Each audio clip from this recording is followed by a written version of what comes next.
ইতালির রোম থেকে ঢাকাগামী বিমান বাংলাদেশ এয়ারলাইন্সের একটি ফ্লাইটে বোমা হামলার হুমকি দেওয়া হয়েছে।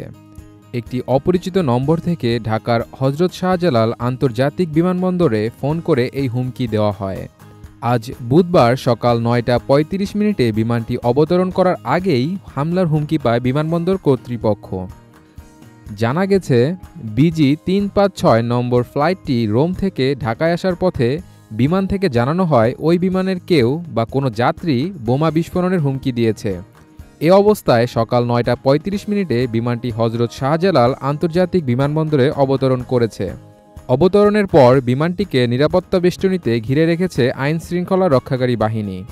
এ বিষয়ে হজরত শাহজালাল আন্তর্জাতিক বিমানবন্দরের প্রধান নির্বাহী কামরুল ইসলাম বলেন, ২৫০ যাত্রী ও ১৩ জন ক্রু নিয়ে ফ্লাইটটি নিরাপদে অবতরণ করেছে। সকল যাত্রীকে নিরাপদে সরিয়ে নেওয়া হয়েছে। তিনি জানান, বিমানে কোনো বোম থ্রেট আছে কিনা তা জানতে প্লেনটিতে বোমা ডিসপোজাল ইউনিট সহ যৌথ বাহিনী পাঠানো হবে। বর্তমানে নিরাপত্তা কর্মীরা প্লেনটি ঘিরে রেখেছে। উল্লেখ্য, রোমের লিওনার্দো দা ভিঞ্চি বিমানবন্দর থেকে মঙ্গলবার স্থানীয় সময় রাত ৮টায় বিমানটি রওনা হয়েছিল।